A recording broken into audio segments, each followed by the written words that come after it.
L'islam ne nous interdit pas de nous reposer, mais il nous met en garde qui ne comporte pas de rappel d'Allah, et distraction et jeu, sauf 4 choses.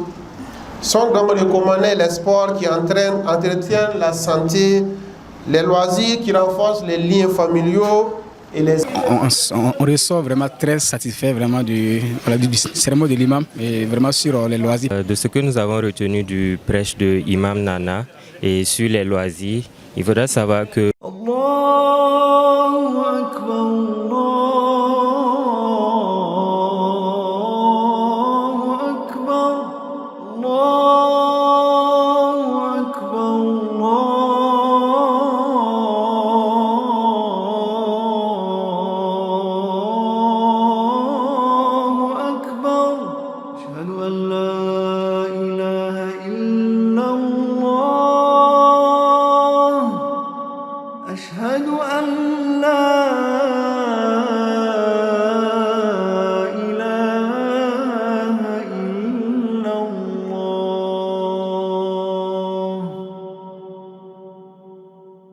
الحمد لله نحمده ونستعينه ونستغفره ونعوذ بالله من شرور أنفسنا وسيئات أعمالنا من يهده الله فلا مضل له ومن يضلل فلا هادي له وأشهد أن لا إله إلا الله وحده لا شريك له وأشهد أن محمدا عبده ورسوله صلى الله عليه وسلم وعلى آله وأصحابه ومن تبعهم بإحسان إلى يوم الدين.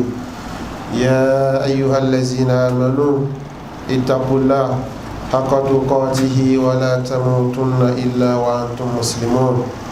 يا أيها الناس اتقوا ربكم الذي خلقكم من نفس واحدة وخلق منها زوجها وبث منهما رجالا كثيرا ونساء واتقوا الله الذي تساءلون به والأرحام إن الله كان عليكم رقيبا. Louange à Allah, Seigneur des mondes, celui qui détient le cœur et le dirige comme il veut. Nous le louons, nous implorons son aide et nous demandons son pardon. Nous cherchons refuge auprès d'Allah contre le mal de nos âmes et contre nos mauvaises actions. Nous attestons qu'il n'y a de divinité digne d'adoration qu'Allah. Il est unique et sans associé. Et nous attestons également que Mohammed est son serviteur et messager. Ô Allah, accorde ta paix et tes bénédictions à Mohammed, à sa famille, à ses compagnons et à ceux qui suivront leur voie jusqu'au jour de la résurrection et fasse que nous soyons parmi ces derniers. Serviteurs d'Allah, je vous recommande ainsi qu'à moi-même de craindre Allah comme il doit être craint. Allah dit en effet, ô vous qui avez cru, craignez Allah comme il doit être craint et ne mourir qu'en étant pleinement soumis à lui. Craindre Allah, c'est obéir à ses ordres, c'est s'éloigner de ses interdits et c'est de veiller à ce que chaque instant de notre vie soit un moyen de nous rapprocher de lui, y compris dans nos moments de loisirs. C'est sur ce point précis que nous allons nous concentrer ce jour, la distraction en islam. Frères et sœurs dans la foi, Allah dans sa sagesse infinie nous a dotés d'une religion noble et équilibrée qui est l'islam. Il nous a créés pour son adoration, mais ne nous a pas imposé de rester en adoration du matin au soir sans pause. Il a reconnu dans la nature de l'âme humaine son besoin de repos, de détente et même de rire. Les loisirs sont les activités auxquelles nous nous adonnons pour nous détendre, pour nous amuser, pour reposer notre corps et notre esprit après les efforts du travail, après les efforts des études. Un jour, un compagnon nommé Hamzala se sentit hypocrite. Il se confia à Abu Bakr radiallahu anhu, puis ils sont allés ensemble voir le prophète sallallahu alayhi wa sallam. Et Hamzala expliqua au prophète le fait qu'en sa compagnie, il ressentait une faim intense. Mais lorsqu'il rentrait chez lui, il riait, il plaisantait et jouait avec sa famille. Il trouvait ainsi une situation que lui-même caricaturait comme étant hypocrite puisque quand le prophète sallallahu alayhi wa sallam lui parlait du paradis et de l'enfer, c'est comme s'il le voyait et ils avaient cette crainte d'Allah subhanahu wa ta'ala. Mais quand il se retrouve dans sa famille, il riait, il présentait avec ses enfants, il jouait avec sa famille. Il partait donc avec ce souci voir Abu Bakr radiallahu anhu, qui l'accompagnait voir le prophète sallallahu alayhi wa sallam. Le prophète sallallahu alayhi wa sallam va répondre à ses explications au Hanzala, 1 heure pour telle chose et 1 heure pour telle chose, hadith rapporté par Muslim. Mes frères et sœurs dans la foi, ce hadith nous enseigne une vérité fondamentale. Il est essentiel de trouver un équilibre dans nos vies. Après une journée de travail et d'adoration, il est naturel et bénéfique de se détendre. Le divertissement ici diminue le stress, renouvelle l'énergie et nous permet d'être plus productifs dans notre travail et plus concentrés dans notre adoration. Et la parole du prophète sallallahu alayhi wa sallam, 1 heure pour telle chose et 1 heure pour telle chose, ne veut pas dire que le musulman doit passer toute la journée dans les distractions et les jeux, où il passe son temps à ne rien faire, dans le dévergondage, à naviguer sur les réseaux sociaux ou à regarder des films et des journaux qui lui donnent de mauvaises envies et salissent son cœur. Omar ibn Abdelaziz a dit ceci: il n'y a aucun mal. Il n'y a aucun mal à ce que le musulman se distrait, soit joyeux, plaisante, à condition qu'il n'en fasse pas son habitude et que cela ne devienne pas son comportement, ce qui l'amènerait à plaisanter lorsqu'il faut être sérieux et à s'amuser lorsqu'il faut travailler. Mes frères et sœurs dans la foi, nos loisirs ne se résument pas à une seule chose. Ils peuvent être classés en plusieurs catégories. Nous avons ce que nous pouvons appeler les loisirs physiques, comme le sport, comme la marche, la natation, l'équitation, les activités qui renforcent le corps physiquement. Nous avons aussi les loisirs intellectuels, comme la lecture, l'écriture, l'apprentissage, les activités qui nourrissent, n'est-ce pas, l'esprit. Nous avons aussi les loisirs sociaux, les jeux avec les enfants, les sorties en famille, les visites fraternelles, des moments qui renforcent nos liens entre membres d'une même communauté. Nous avons aussi les loisirs médiatiques, l'usage d'Internet, le visionnage de programmes, l'écoute des chansons licites. Ces catégories montrent que les loisirs ne se limitent pas au sport ou aux jeux. Ils englobent toutes les activités qui permettent de se détendre de manière licite. Un loisir est considéré comme agréé en islam, mes frères et sœurs, s'il ne mène pas à un interdit, ne nous fait pas de laisser une obligation religieuse et nous apporte un bénéfice. Le prophète sallallahu alayhi wa sallam a d'ailleurs encouragé certaines de ces activités quand il dit: tout ce qui ne comporte pas de rappel d'Allah est distraction et jeu, sauf 4 choses: l'homme qui joue avec son épouse, l'homme qui joue avec son épouse, l'homme qui entraîne son cheval, celui qui s'exerce au tir à l'arc et celui qui apprend à nager. Hadith rapporté par An-Nasa'i. Sont donc recommandés les sports qui entretiennent la santé, les loisirs qui renforcent les liens familiaux et les activités qui développent la force et l'endurance chez les musulmans. A l'inverse, sont formellement interdits les loisirs qui impliquent l'illicite, comme le jeu de hasard, les spectacles immoraux ou la musique obscène. De même, un loisir, même licite, devient interdit s'il nous fait rater la prière, s'il nous fait négliger nos responsabilités ou s'il nous fait perdre un temps précieux. Frères et sœurs dans la foi, n'oublions pas l'impact crucial des loisirs sur la stabilité de nos familles. Dans nos couples, les moments de détente partagés renforcent la complicité et l'amour. Le prophète sallallahu alayhi wa sallam lui-même a fait la course avec son épouse Aïcha, radiallahu anha. Un mari qui prend le temps de rire et de jouer avec sa femme, ou un couple qui s'offre des sorties au restaurant ou des promenades, investis dans le bonheur de leur foyer. L'islam nous encourage à rafraîchir notre mariage par des moments de joie et de partage. Installons dans nos familles cette complicité, cette joie de vivre, parce que nous sommes destinés à aller au paradis. Entraînons-nous à vivre dans la joie, à vivre cette vie du paradis avec nos familles. Avec les enfants, il faut passer du temps avec eux. jouer avec eux, les écouter, renforcer leur confiance et leur attachement. Ces moments sont un puissant outil pour leur transmettre l'éducation religieuse dans un climat d'amour et de sérénité.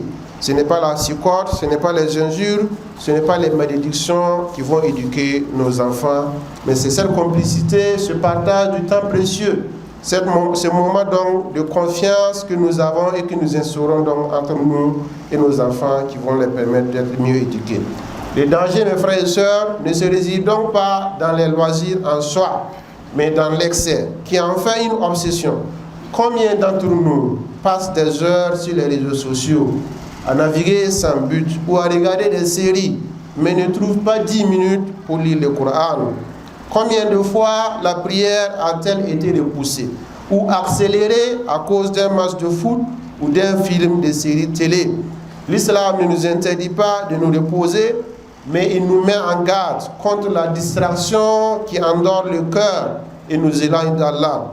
Le prophète sallallahu alayhi wa sallam a dit: par celui qui détient mon âme dans sa main, si vous saviez ce que je sais, vous ririez peu et pleureriez beaucoup. Hadith rapporté par Bukhari et Muslim. Ce hadith puissant nous rappelle une vérité fondamentale. Derrière nos plaisirs se cache une réalité éternelle, celle du jour du jugement dernier. Le croyant sage, puisque vous l'êtes, est celui qui sait équilibrer ses moments de détente et ses moments de rappel d'Allah, en gardant à l'esprit que notre vie ici-bas est une courte épreuve pour l'au-delà. En résumé, mes frères et sœurs, l'islam est une religion d'équilibre. Les loisirs sont permis et même encouragés à condition qu'ils soient licites, qu'ils soient modérés et qu'ils ne nous fassent pas oublier l'objectif principal de notre existence, l'adoration d'Allah subhanahu wa ta'ala. Ô Allah, bénis notre temps et nos vies, accorde-nous la sagesse d'équilibrer travail, adoration et détente, fais de nos distractions une force pour mieux t'adorer et non un moyen pour t'oublier. Protège nos foyers, nos enfants et notre communauté contre toute distraction nuisible. On ressort vraiment très satisfait vraiment du sermon de l'imam et vraiment sur les loisirs, puisque c'est une question vraiment qui est de l'actualité actuellement, parce que nous sommes confrontés aujourd'hui à une vie vraiment un peu modernisée. Bon, vraiment beaucoup de gens se posent des questions. Est-ce qu'il y a certaines attitudes en islam, est-ce que c'est autorisé? Bon, je pense que son intervention vient éclaircir les choses. Voilà, en résumé, ce qu'on a retenu, c'est que les loisirs ne sont pas interdits. Voilà, tel que le sport, voilà, mais aussi côté intellectuel, côté social. Bon, il y a plusieurs domaines qui ont été précisés. Je pense que voilà, c'est de faire ça de la façon exigée pour que vraiment on ne tombe pas dans les péchés. Sinon, ça, au contraire, ça renforce l'islam, ça renforce l'amour entre nous. Voilà, et ça permet aussi vraiment de se relaxer, parce que l'homme aussi, Inch'Allah, a besoin d'être toujours relax pour pouvoir mieux adorer Allah subhanahu wa ta'ala. Vraiment, on est sorti satisfaisant, on a appris encore quelque chose de l'islam et vraiment on est très fiers et on remercie beaucoup Allah subhanahu wa ta'ala pour ça.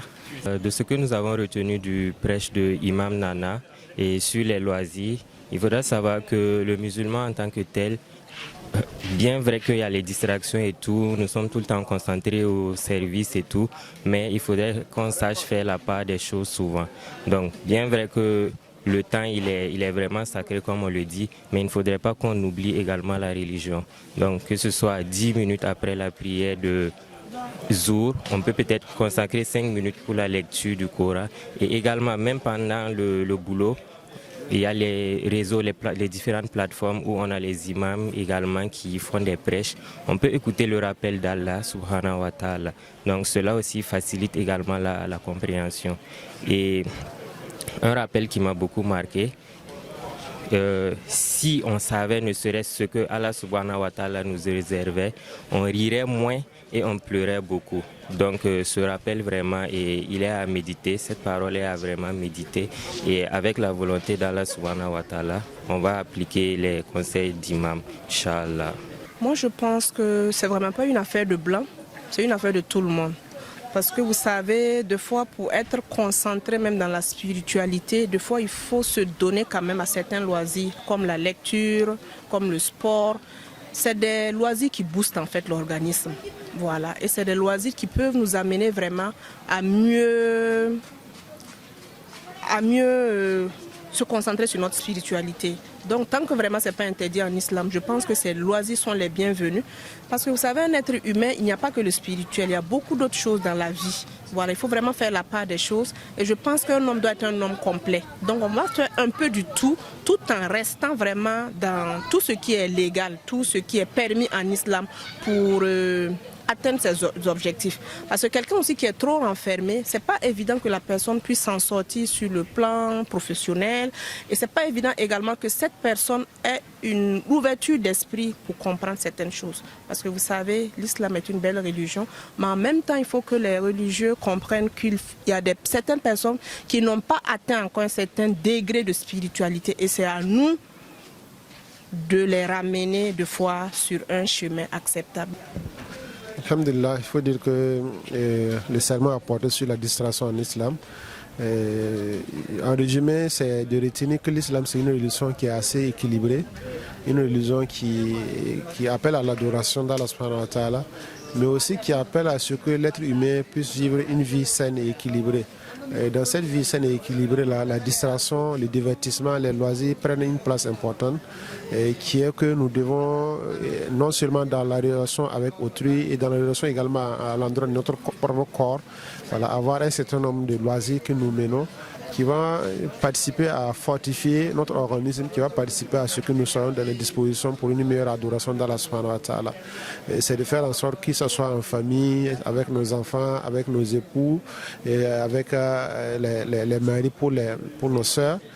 C'est d'avoir un climat sain, un climat serein, un climat jovial, un climat qui prédispose à ce que nous ayons donc une bonne humeur et que nous ayons donc les meilleures prédispositions pour l'adoration d'Allah subhanahu wa ta'ala.